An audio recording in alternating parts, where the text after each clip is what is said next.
So much of what we do to each other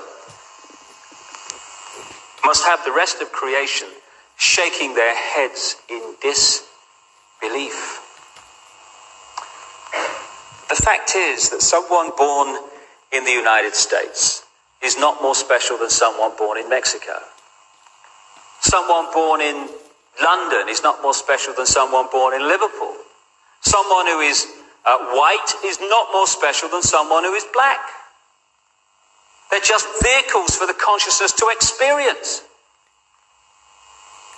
If you go down to the seashore and you pick up a droplet of water in your hand, how can anyone say that that droplet is any more or less special than all the other billions and trillions of droplets you see in the ocean before you?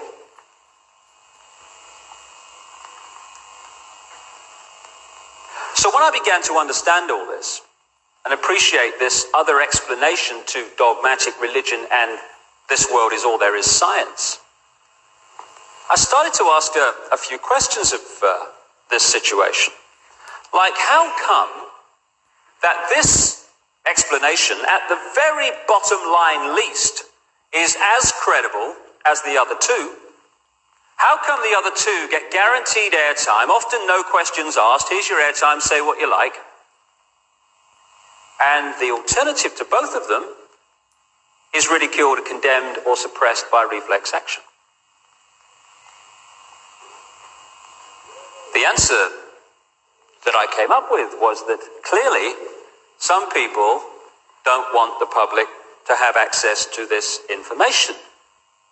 But who and what and why? I began to ask other questions. Like, I don't know about you, but I've met a lot of people in my life, and I can't, to my knowledge, recall anyone who wanted a war, who had any interest in wars, who felt that wars were anything but horrific and to be avoided. So I thought, how come the world's been awash with wars throughout this century? Who's behind them? Or what? Or why? Then I kind of looked at this economic system that controls the world. An economic system that is so sane that the more successful it is in its own terms, the quicker it destroys the planet. It's the perfect environmental and human assassin. It insists every year that we take more from the earth even quicker, turn it into even more things, sell even more things, consume even more things, throw away even more things, to worship the real God of the modern world, economic growth. It insists that every year 20% of the people of the world consume 80% of the resources, while leaving the other 80% to get by on the other 20%. Crazy. Of course it is. But that's the economic system, take, make and throw away, that controls your life and mine. And that of 6 billion people nearly. So I thought, what's behind this self-destruction? Or who and why? I started to look at some of the other conventional wisdom that we pass on from generation to generation as the only way of doing things in this world. The wisdom that says, even though the economic system that I've just described is dismantling this planet, you ask a politician of any party anywhere in the world, what do we do to get out of this environmental situation? And they will say we must have more growth to raise the money to spend on the environment. If I said to you the way to put out a fire is to pour more petrol on it, you'd say he's out of his mind. But that's what the politicians are saying when they say about more growth to sort out the environment.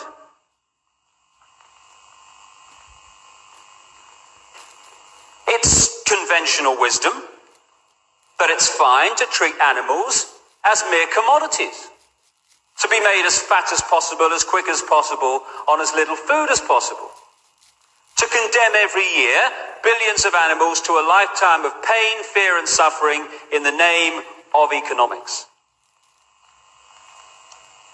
You're sane if you judge your success in healthcare not by how many people are healthy, but by how many diseased people you manage to treat.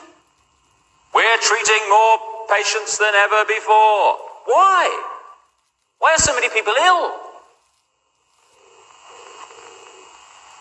It's conventional wisdom that rising house prices are a sign of economic success when thousands are homeless because they can't afford them.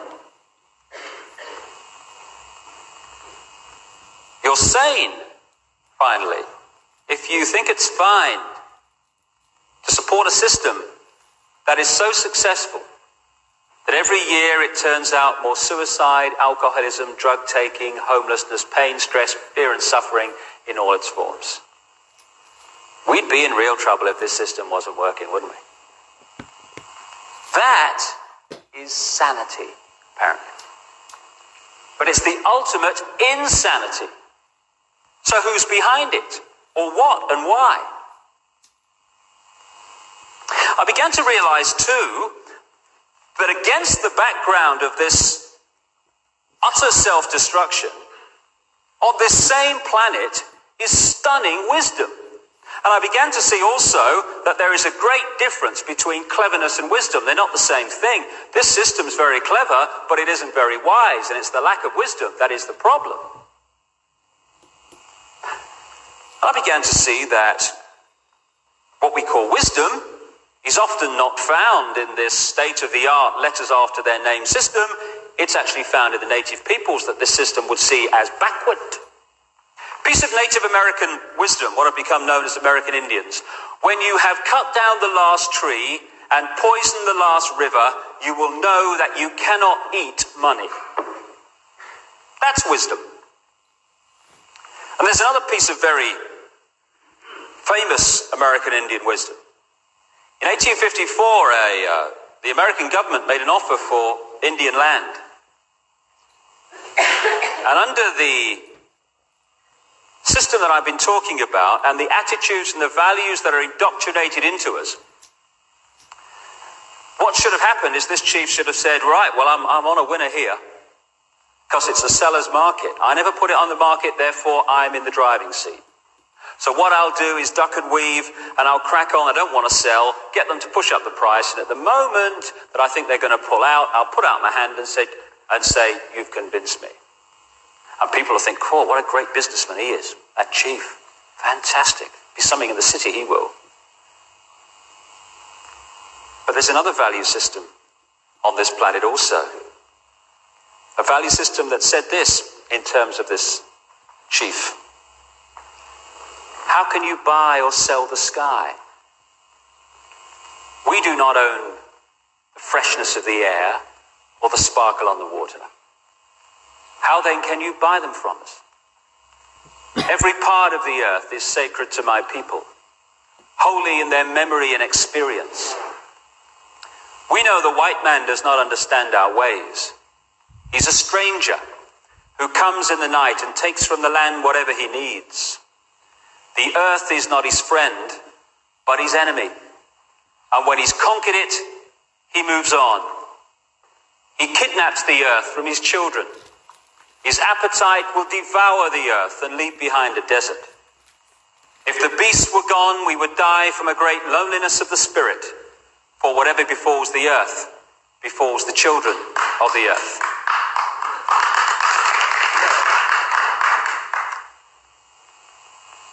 It's sobering to think that those words were spoken in 1854 when you look what has happened.